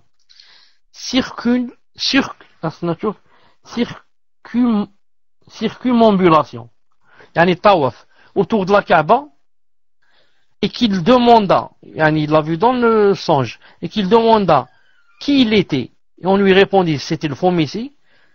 À ce propos, l'on répond que le faux Messie sera empêché d'entrer à la Mecque et à Médine lors de son apparition à la fin des temps. Et Allah Ta'ala c'est mieux. Donc, ça prouve que ce qu'il a vu, ce n'était pas le faux Messie. Parce que le faux Messie ne rentre ni à Médine ni à la Mecque. Voilà, Inch'Allah Ta'ala, pour le cours d'aujourd'hui, on va s'arrêter ici, bi'idhnillah, subhanahu wa ta'ala, et j'attends vos questions, Inch'Allah Ta'ala, dans un quart d'heure. Subhanakallahumma wa bihamdik, ashhadu an la ilaha illa ant, astaghfiruka wa atubu ilayk, assalamu alaykum wa rahmatullah. Fadlan, Inch'Allah Ta'ala, pour la première question. Salam alaikum, bismillah wa salatu wa salam ala rasulillah. Est-ce que vous m'entendez? Alhamdulillah. Donc, première question, Cheikh, question d'une sœur qui dit: ma question concerne la venue du faux Messie. Quand vous dites que tout musulman, entre guillemets, tout musulman verra l'écriture entre ses yeux, est-ce que cela concerne l'ensemble des musulmans sans exception ou uniquement les personnes qui auront bénéficié de la bienfaisance d'Allah Azza wa Jal? Je n'ai pas vraiment compris ce passage, si vous pouvez m'éclaircir. Fadal Cheikh.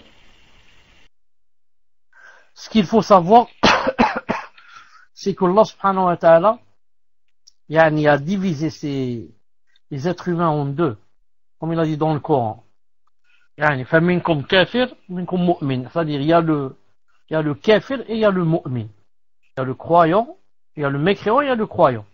Quand le faux Messie arrivera, toute personne qui n'est pas mécréante, mais qui est croyante, même si elle fait des péchés, même si elle fait des grands péchés, même, elle est croyante. Elle croit en Allah, au jour dernier, en ses anges, en ses messagers, et comme ça. Elle pourra lire, ce qui est écrit sur le Messie Dajjal, sur son front. Et toute personne qui est mécréante ne pourra pas lire. Voilà, Inch'Allah Ta'ala, la réponse. Et j'espère, Inch'Allah Ta'ala, que c'est clair. Naam. Fadal. Jazakallahu khair ya Cheikh. Alors, deuxième question d'une sœur qui demande: pouvez-vous me donner des conseils afin de me prémunir contre le faux Messie? Va-t-il s'en prendre uniquement aux kafirs ou également aux croyants ayant une foi faible? Fadal Cheikh. Quand elle dit va-t-il s'en prendre uniquement aux kafirs, ou bien également aux croyants faibles? Les croyants ayant une foi faible, et on va voir aussi que les campagnards, ceux qui habitent les campagnes, et on va voir aussi que les femmes, beaucoup de gens vont le suivre, malheureusement. Et pour se prémunir du Messie Dajjal, c'est le prophète lui-même qui a dit. Il a dit: si quelqu'un va lire les 10 premiers versets de Sourate Al-Kahf, il a dit, il ne pourra pas lui faire de mal. C'est bien d'apprendre les 10 versets de Sourate Al-Kahf, les 10 premiers versets. Dans un autre hadith authentique, il est dit les 10 derniers versets de Sourate Al-Kahf. Et c'est aussi un hadith authentique. Donc si quelqu'un n'a pas de sens, qu'est-ce qu'il va dire? Il va dire qu'il y a une contradiction. D'un côté, il a dit les 10 premiers versets de Sourate Al-Kahf préservent du Messie Dajjal. De l'autre côté, il a dit les 10 derniers versets préservent du Messie Dajjal. Donc il y a contradiction, donc je ne prends d'aucun hadith. Et les gens doués de science, qu'est-ce qu'ils disent? Ils disent alhamdulillah. Ça c'est une ni'ma. Non, ça c'est une ni'ma. Que tu lises les 10 premiers versets ou les 10 derniers versets, tu seras, Inch'Allah Ta'ala, préservé du Messie Dajjal. Donc, ça, au contraire, on dit c'est une ni'ma, c'est pas une contradiction. Peut-être auparavant, il a dit les 10 premiers. Ensuite, peut-être que c'est difficile les 10 premiers, il a dit les 10 derniers. Et peut-être qu'il a commencé par les 10 derniers, il a dit peut-être c'est difficile pour eux, donc les 10 premiers. Donc, conclusion, que ce soit les 10 premiers ou les 10 derniers versets de Sourate Al-Kahf, Inch'Allah Ta'ala, ça préserve du Messie Dajjal. Et bien sûr, la personne qui connaît bien sa aqida, etc., on sera préservé, bi'idhnillah subhanahu wa ta'ala. Car on va lire un peu plus loin dans les prochains cours que, voilà ce qu'il va faire, et voilà ce qu'il va faire, et voilà ce qu'il va faire. Donc, nous, si jamais il arrive en ce temps-là, alhamdoulilah, on sait que c'est lui. Parce que voilà ce qu'il va faire, voilà ce qu'il va faire, voilà ce qu'il va faire. Mais le problème, c'est pour les gens qui n'ont pas de science, qui n'étudient pas, et qui sont loin de la science. C'est pour cela qu'on a peur, s'il vient, ils vont le suivre. parce qu'il va venir avec des choses vraiment extraordinaires. Et que seul le croyant, le vrai croyant, yani, alhamdulillah, yani, sera préservé de lui à cause de la science qu'il a et bien sûr le raffermissement du cœur fait par Allah subhanahu wa ta'ala. Naam. Fadlan. Jazakallahu khair ya Cheikh. Alors troisième question, question d'une sœur qui demande quels sont les signes manquants avant l'arrivée du Masih Dajjal. Donc je reformule, Cheikh, c'est quels sont les signes qui ne sont pas encore apparus à notre époque avant l'arrivée du Masih Dajjal. Fadal Cheikh. Il y a d'abord le Mahdi qu'on a cité tout à l'heure. Il y a le Mahdi qu'on a cité. Ensuite, il y a 10 grands signes. Parmi les 10 grands signes, il y a la venue du Masih Dajjal. Mais maintenant, les 9 signes, les 9 autres signes, on ne sait pas si elles vont être avant lui ou après lui. Mais, sachant que la plupart des signes seront avant lui. Pourquoi? Parce que lui, à la fin, il sera tué par Isa alayhi salam. Par Isa alayhi salam. Et peut-être qu'avec lui se termineront les signes. Wallahu ta'ala alam. Mais ce qu'il ne faut pas oublier, c'est qu'il y a aussi d'autres signes, petits signes, qui n'ont pas encore eu lieu. Et que même quand les grands signes commenceront à apparaître, ça n'empêchera pas que d'autres petits signes aussi apparaîtront. Car les petits signes, d'après l'avis le plus sûr, c'est que ça ne veut pas dire il y a les petits signes, ensuite quand les petits signes arrêtent, il y a les grands signes. Non. La plupart des petits signes vont apparaître, ensuite ça n'empêchera pas que les grands signes commenceront à apparaître, et en même temps, il y aura des petits signes qui vont apparaître. Non. Donc il reste au moins les 9 grands signes qui n'ont pas encore eu lieu pour que le Masih Dajjal apparaisse bi'idhnillahi ta'ala. Fadlan. Barakallahu fik ya Cheikh. Donc il n'y a plus de questions de cours, nous allons passer à la 4e question. Un frère demande, en Europe, lorsque l'on conclut un contrat, on nous demande parfois de signer avec la mention « Je certifie sur l'honneur ». Est-ce une forme de shirk? Fadal Cheikh. Oui, si la personne, on la force à faire cela, il n'y a que cela et que c'est darura et ceci, cela, la personne ne donne pas d'importance à ce qui est écrit en bas, mais lui, il dit dans son cœur que, par exemple, je jure par Allah ce que je dis est vrai.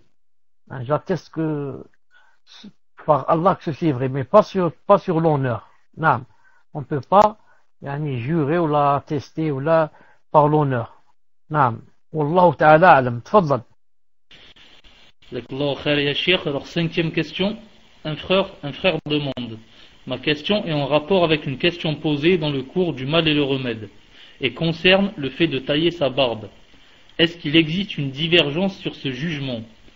Pouvez-vous me donner une preuve tirée de la sunna qui montre que le port de la barbe est obligatoire? Car j'ai dit à une personne que porter la barbe est obligatoire mais sans lui montrer de preuve. Faddal Cheikh.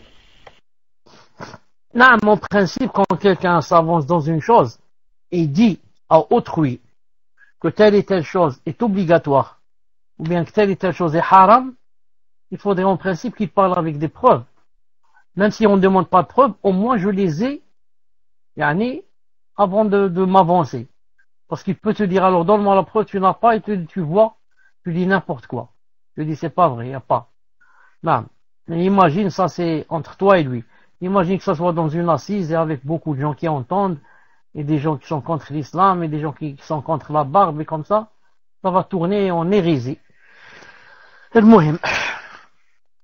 Existe une divergence, il commence par dire concernant tailler sa barbe. Non. Ensuite, il dit, quelles sont les preuves?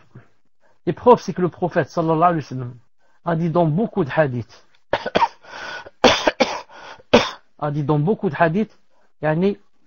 laissez vos barbes. Irkhou, naam. Il a dit, irkhou, liha, awfiru liha. Naam. Il a dit, qussu shawarib. Il a dit, taillez vos moustaches et, laissez pousser la barbe.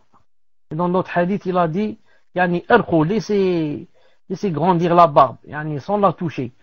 Et comme ça, et il a dit, alayhi salam, naam, que on doit faire ça non, c'est pas pour la parure, mais il a dit, vous devez ne pas vous faire ressembler aux associateurs. Non, ne pas vous faire ressembler aux associateurs. Eux, ils laissent, qu'est-ce qu'ils font? Ils laissent la moustache et enlèvent la barbe. Ici maintenant, ils laissent la barbe, comme de nos jours par exemple, et la moustache, ils la taillent pas par en bas, du côté de la lèvre inférieure, hein, qui se rapproche de la bouche là où on mange. C'est pour ça il a sa barbe, sa moustache qui descend jusqu'à couvrir sa bouche quand il mange, donc sa moustache mange avec lui. Naam. Il a, dans un autre hadith, il a dit, différenciez-vous des Mazdéens, rapporté par Muslim. Supérieur, naam, la lèvre supérieure, pas inférieure. Naam. Donc nous, c'est une ibada pour nous le fait de laisser la barbe. C'est une ibada, pourquoi? Pour se différencier des mouchriquins. Et si quelqu'un dit mais maintenant, même les kuffars laissent la barbe. On dit, ce n'est pas parce qu'eux laissent la barbe que nous on va délaisser la sunna du prophète sallallahu alayhi wa sallam. Ça revient à dire que si maintenant ils commencent à prier, nous on arrête la prière. S'ils vont au hajj, on arrête le hajj. Si leurs femmes mettent le djilbab, j'enlève le djilbab à ma femme. Non, ce n'est pas comme ça. Hein? Moi, donc s'ils veulent me ressembler, maintenant ils font ce que fait l'islam, on va se différencier d'eux dans le wasf, pas dans le asl. C'est-à-dire dans les détails, pas dans la chose elle-même. C'est-à-dire je vais enlever la barbe. Non. Ensuite, les savants ont dit, on doit aussi laisser la barbe. Pourquoi? Pour se différencier aussi de la femme. Pour se différencier aussi de la femme. Au point où certains savants ont dit, le fait de faire la zina est moins grave que de se raser la barbe. Ils ont dit, comment cela? Ils ont dit, car celui qui fait la zina n'a deux péchés qu'au moment où il est en train de faire la zina. Alors que celui qui rase sa barbe, il a tout le temps les péchés. Les péchés, tout le temps, sont en train d'être inscrits contre lui jusqu'à ce qu'il la laisse pousser. Alors que celui qui fait la zina, c'est juste à l'instant où il fait la zina, il y a sa foi qui sort de lui et se met au-dessus de sa tête, et on voit, s'il fait tauba, alhamdoulilah, s'il fait pas tauba, sa foi reste comme ça, au-dessus de sa tête. Donc il n'a plus la foi comme la base, il a seulement, il n'a pas la foi complète, il a seulement la base. Voilà, Inch'Allah Ta'ala, pour dire que pour un homme, enlever la barbe, c'est vraiment grave. C'est vraiment grave, ça fait pas partie de la voie du prophète ni des sahaba, ni des salaf, ni c'est venu, c'est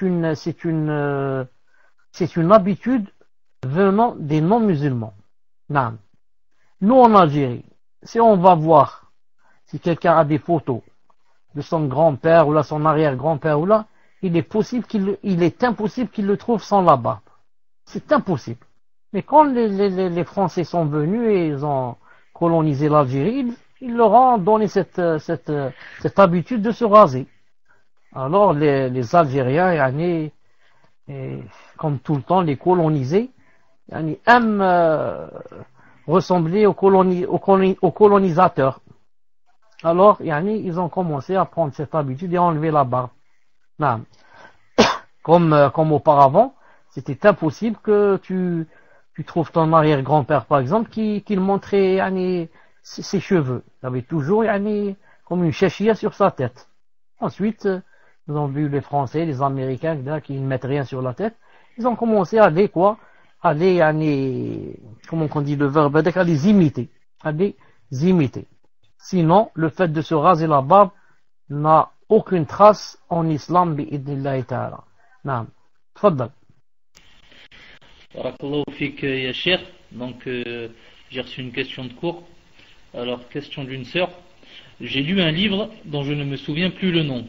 mais j'y ai lu qu'avant la venue du faux Messie, il y aurait la bête ainsi que Gog et Magog, qui sortiraient de la montagne si mes souvenirs sont bons. Pourriez-vous m'éclairer à ce sujet? Fadal Cheikh. Oui, si vous m'avez bien entendu tout à l'heure, j'avais dit que quoi?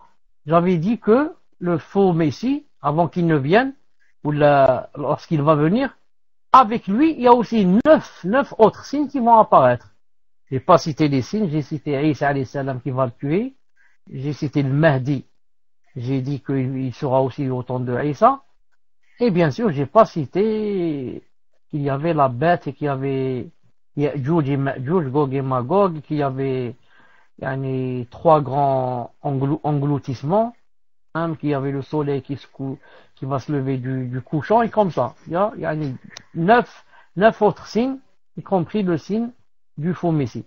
Donc, par rapport à la bête, et Gog et Magog, ce sont des chapitres, qu'on va lire très bientôt, peut-être la semaine prochaine, peut-être dans 2-3 cours, Inch'Allah Ta'ala. On va les lire avec les détails, bi'idhnillah Ta'ala. On laisse, Inch'Allah Ta'ala, jusqu'à ce qu'on arrive, bi'idhnillah Ta'ala, au cours de la bête et de Gog et Magog. La bête, c'est une bête qui va sortir de la terre. Et Gog et Magog, c'est un peuple qui est quelque part caché, car Dhul Qarnayn leur a soudé entre deux montagnes. Donc ils essaient d'escalader, ils ne peuvent pas. Ils essaient de trouver, ils ne peuvent pas. Jusqu'au jour où Allah Ta'ala décidera qu'ils font un grand trou et qu'ils sortent. Et on verra ça, Inch'Allah Ta'ala, avec détail très prochainement. Bi'idhnillahi subhanahu wa ta'ala. Tfaddal. Barakallahu fiki ya Cheikh. Donc, prochaine question sur la prière d'une sœur qui dit: pendant que je priais dans une mosquée, une femme est passée devant moi. J'ai mis mon bras pour l'empêcher de passer, mais elle a tout de même réussi à passer de force devant moi. Ma prière est-elle valide? Faddal Cheikh. Vous connaissez tous le hadith du prophète sallallahu alayhi wa sallam. Il a dit yaqta'u salata, ça coupe la prière. 3 choses. Il a cité entre autres quoi? Il a dit la femme. Il a dit entre les 3, il a cité qui? La femme. Il veut dire par la femme celle qui est pubère, pas la petite fille de 7-8 ans. Il parle de celle qui est pubère. Si elle passe très proche de moi, de façon à ce que je tends ma main, je peux la toucher. Donc elle est passée très proche de moi. Maintenant, si elle passe assez loin de moi, de façon à ce que elle me donne l'endroit où si je me suis prosterné, elle m'aurait laissé quelques centimètres devant moi, à peu près 10 ou 15 centimètres pour passer. Ça ne fait rien. Parce que c'est tout ce qu'on possède de la terre et de la mosquée. Tu n'as pas le droit de prendre plus que cela. Donc si la personne avait mis quelque chose comme sutra, alhamdoulilah, la personne en général ne passe pas entre nous et la sutra. Ou alors si cette sœur par exemple avait prié derrière le dos d'une femme assise, ou alors aurait prié en face du mur, en face d'un pilier comme ça, elle aurait évité les problèmes. Maintenant, elle n'avait pas de sutra. Si la femme est passée vraiment très proche de moi, à quelques centimètres de moi, de mon visage, dans ce cas, la prière n'est pas valide. Comme le hadith a dit. Il a dit, si la femme passe, elle annule la salat. Et si maintenant il y a une sutra, elle passe derrière la sutra, il n'y a pas de problème, bi'idhnillah subhanahu wa ta'ala. Par contre, si ce n'est pas la femme, ou ce n'est pas le chien noir, ou ce n'est pas la troisième chose. Attendez, c'est quoi la troisième chose? Yaqta'u salat rajuli mar'atu al-kalb al-aswad j'ai oublié c'est quoi la troisième chose. Je crois qu'il a dit le himar. Attendez, je vérifie une seconde. Est-ce que quelqu'un me donne vite c'est quoi la troisième chose? Je ne sais même pas si vous m'entendez ou si je suis connecté. Anne. Non, je pense à l'âne. Je pense à l'âne. Wallahu alam. Non, la femme on l'a cité. Le chien on l'a cité. Je pense à l'âne. Wallahu alam. Mais خليني, je vais vérifier. Normalement c'est lan. Mais معليش, on va vérifier. Non, c'est lan. C'est lan. Voilà, le hadith est là aussi. Lan, la femme, le chien noir. Non. Donc je dis, si c'est maintenant, c'est pas un nan, ni une femme pubère, yani une petite fille, ou un garçon, ou un homme, c'est pas la femme, ni un chien noir, un chien blanc ou là, on ne doit pas aussi laisser passer, mais si on le laisse passer, on perd la moitié de la salat. On perd la moitié de la salat, comme dans le hadith d'Abdullah ibn Mas'ud, radiyallahu ta'ala anhu. Je dis à cette sœur, si la femme est passée très proche de toi, il faut بإذن تعالى refaire la salat, incha'Allah ta'ala, wallahu ta'ala alam. Tfaddal. Barakallahu fik ya Cheikh. Donc encore une question sur la prière d'une sœur. Comment rattraper la prière quand on arrive en retard à la mosquée, sachant qu'ils sont en train de prier? Que dois-je faire après leur taslim? Tfaddal Cheikh. Quand on rentre à la mosquée et qu'ils sont déjà en train de prier, qu'est-ce qu'on doit faire? Premièrement, on doit se mettre debout et de dire Allahu Akbar. On se met debout, on dit Allahu Akbar. C'est la première des choses. La deuxième des choses, après avoir dit Allahu Akbar, je dois me mettre dans la même position, dans laquelle se trouve l'imam. C'est-à-dire, peut-être rester un peu difficile pour les femmes, car quand elles sont en haut, peut-être elles ne savent pas l'imam dans quelle position il est. Est-ce qu'il est incliné, est-ce qu'il est prosterné, est-ce qu'il est assis, ils ne savent pas. Mais pour quelqu'un qui voit l'imam, ce qu'il est en train de faire, comme par exemple par rapport à un homme, donc tu dis Allahu Akbar et tu vois l'imam, ce qu'il est en train de faire. S'il est assis, tu t'assois. Tu dis Allahu Akbar une deuxième fois, tu t'assois. S'il est prosterné, tu redis Allahu Akbar et tu te prosternes. Donc tu rejoins exactement sa position, comme dans le hadith de Abdullah ibn Mas'ud, sahih. Naam. Sbaïd Jazeli, tu rentres dans le paltok, pourquoi tu rentres pas avec le Mouhem? Ça c'est la deuxième des choses qu'on doit faire, bi'idhnillahi ta'ala. Et ensuite, qu'est-ce que je dois faire? Je dois bien suivre dans quelle unité de salat je suis. Est-ce que je suis à la première ou à la troisième ou à la quatrième, pour pouvoir savoir ce qui me reste à rattraper après que l'imam dise salam alaikum. Donc c'est très important, car si tu oublies de faire les comptes dès le début, qu'est-ce qui va se passer? Il va se passer que quand il termine, l'imam va dire salam alaikum, ensuite toi tu vas te lever sans savoir combien d'unités tu as rattrapé. Il dit j'ai pas compté, je ne sais pas maintenant, je vais ajouter une ou deux ou trois, combien, Allahu alam. Vous avez compris, c'est pour cela que, qu'est-ce qu'elle doit faire la personne? Dès qu'elle rentre derrière l'imam, elle commence à bien compter dans quelle unité nous sommes. Elle voit l'imam, qu'est-ce qu'il va faire? Est-ce qu'il va s'asseoir pour faire le tashahhud? Donc, on est ou bien à la deuxième ou bien à la quatrième, si c'est d'or, ou bien est-ce qu'il va se lever? Et quand il va se lever, je vais bien surveiller, est-ce que dans la deuxième chose, il va s'asseoir et il va faire tashahhud? S'il va s'asseoir maintenant, il va faire tashahhud, alors qu'il était debout, donc on est à la deuxième raka. Ou bien on est à la quatrième, si c'est d'or. Et comme ça, je fais des calculs. Pourquoi? Comme ça, je calcule combien l'imam m'a devancé.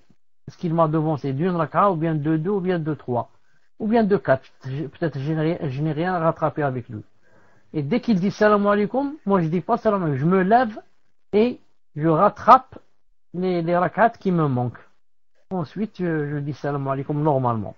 Reste que, quand je me lève pour rattraper, je dois faire en sorte que ce que j'ai prié avec l'imam en dernier, je dois le compter comme début. Ce que j'ai prié avec l'imam en dernier, je dois le compter comme début. Je donne un exemple. Si je suis arrivé, par exemple, à Salat al-Isha, quand je suis rentré à Salat al-Isha, à la mosquée, j'ai trouvé l'imam assis en train de faire le tashahhud. Moi, qu'est-ce que je fais? Je me mets debout, je dis Allahu Akbar, ensuite, une deuxième fois Allahu Akbar, et je m'assois, je commence à faire le tashahhud. Et dans ma tête, je suis en train de dire, donc, ou bien, maintenant l'imam va se lever et ça veut dire il est dans la troisième rak'at, ou bien l'imam maintenant va dire salam alaikum, et ça veut dire il est à la quatrième, ça veut dire je n'ai rien attrapé avec lui, et j'attends. Je fais le tashahhud avec lui, ensuite l'imam, par exemple, qu'est-ce qu'on va dire ici? On va dire, il se lève, donc dès qu'il se lève, je me dis dans mon cœur, alhamdulillah, donc il est à la troisième, donc il me manque 2 rak'at, deux rak'at que je dois faire, 2 unités quand il va terminer. Taïb. Maintenant l'imam, quand il va se lever pour faire la troisième et quatrième rak'at de Isha, c'est sûr qu'il va les faire à voix basse, en lisant seulement le Fatiha.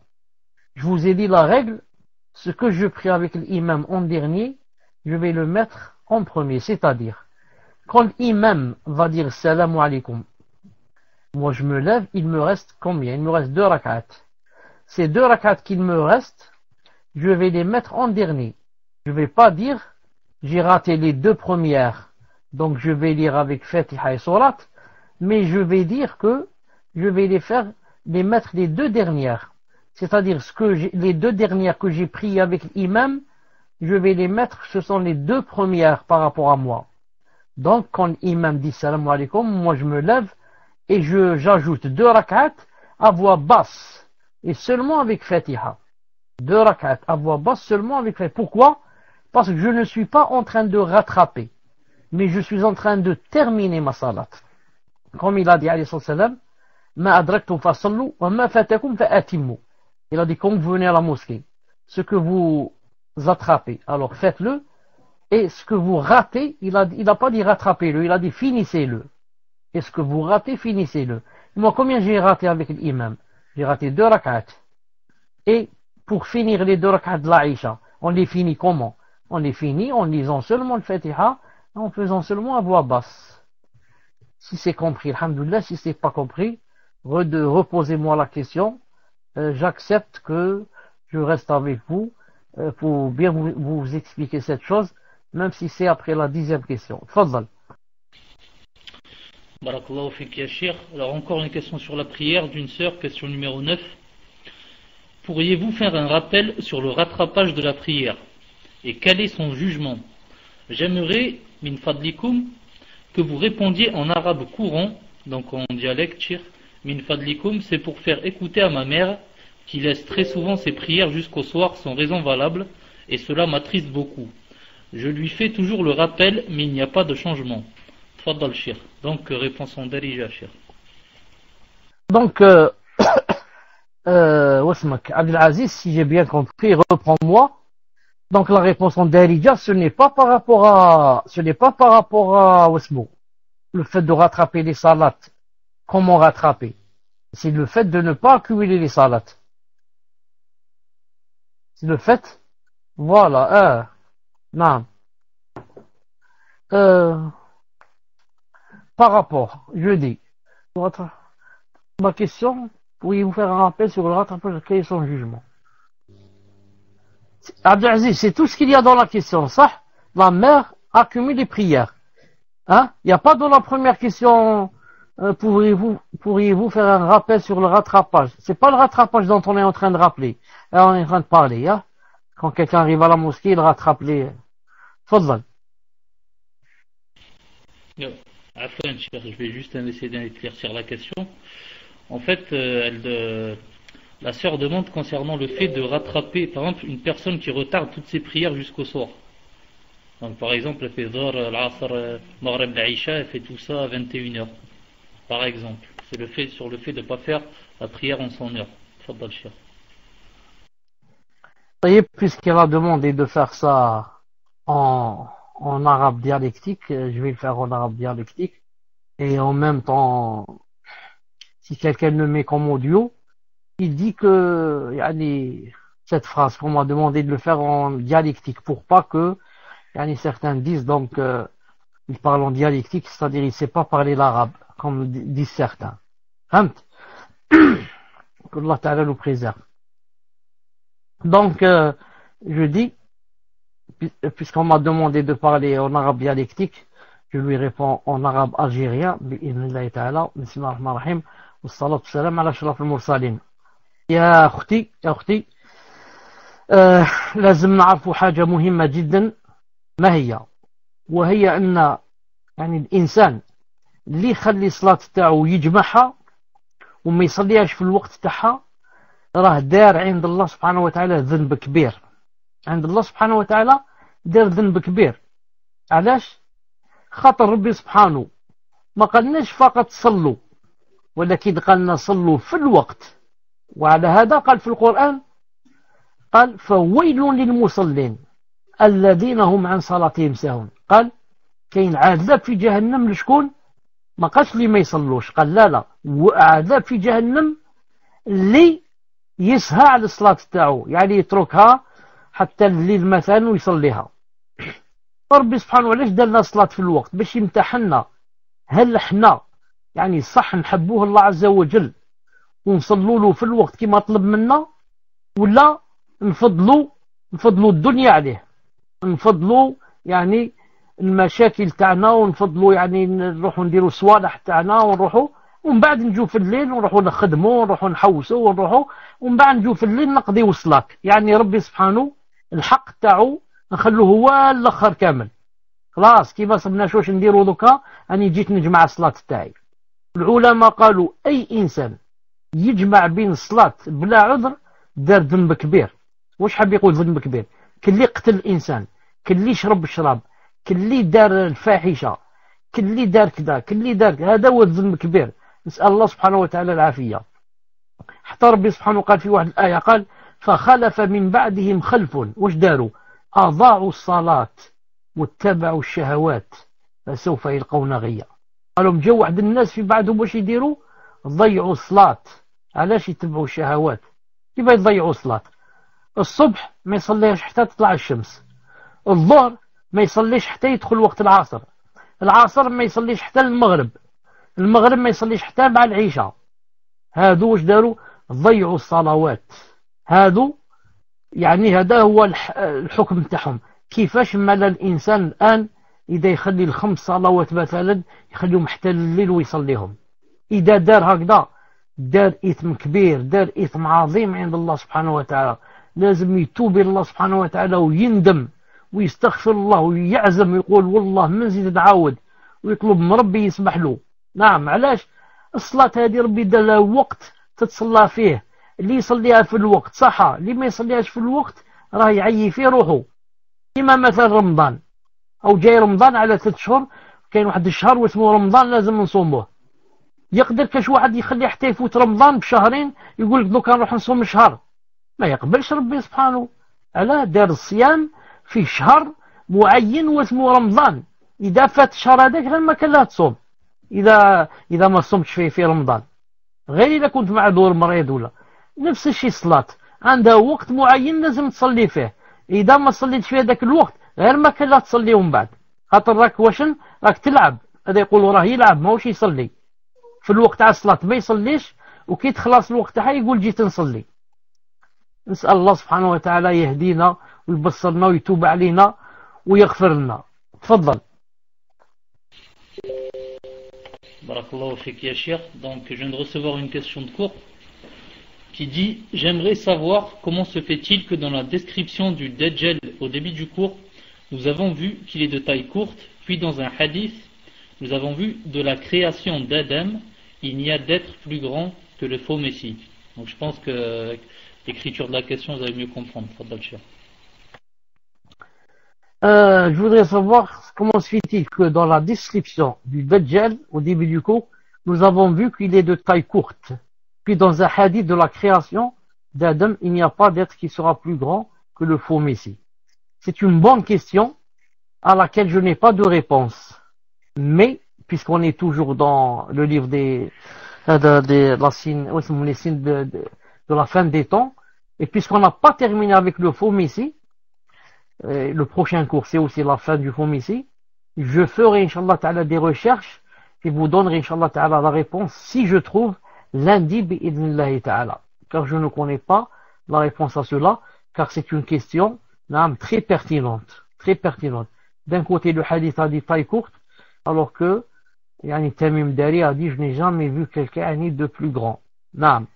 Donc ce qui prouve aussi que celui qui a posé la question, que ce qui prouve que ceux qui assistent ont vraiment la perception, naam, et remarquent bien les choses. Comme tout à l'heure la sœur qui a remarqué pour le muet. Je guéris le muet. Le muet, ça n'a jamais existé, naam. Mais alhamdoulilah, c'est pour ça qu'on dit que seul le livre d'Allah Azza wa Jal est exempt d'erreur. Seul le livre d'Allah, le Coran, est exempt d'erreur. Et bien sûr la Sunna. Sinon, tous les livres, on peut y trouver des fautes. Et pourtant, qui ne sait pas que Isa alayhi salam guérissait l'aveugle, celui qui naissait aveugle, comment il a dit dans le Coran, c'est pas l'abras, l'akmah, non, et l'abras. L'abras, c'est celui qui a la peau blanche, et l'akmah, c'est l'aveugle qui naît aveugle. C'est pas quelqu'un qui est aveugle, qui est voyant, ensuite devient aveugle. Non. Certains gens naissent directement aveugles, l'akmah. Donc, qui ne sait pas que Isa alayhi salam guérissait, l'aveugle et non pas le muet. Et pourtant, regardez, il a écrit dans le livre le muet.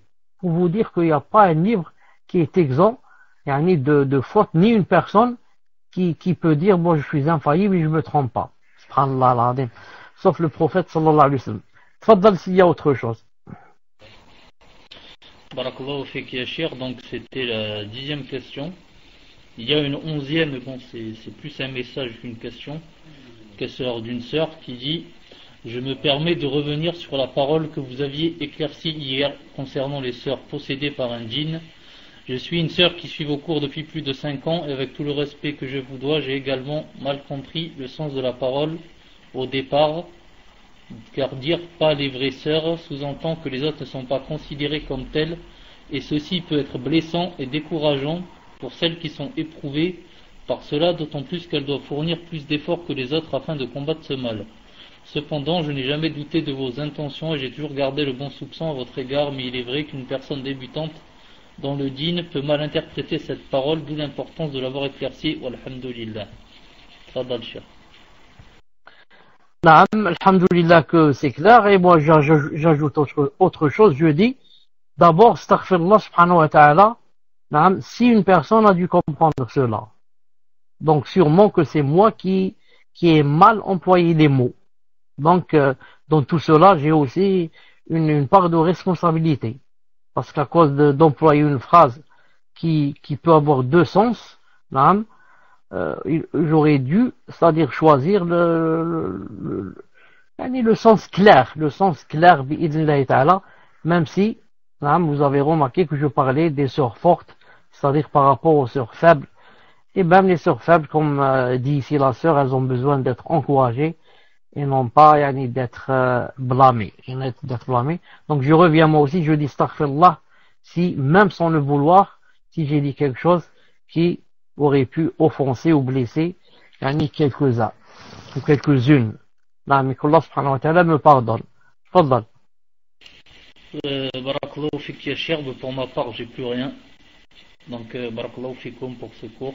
Rendez-vous mercredi pour les 3 fondements, Inch'Allah. Assalamu alaikum.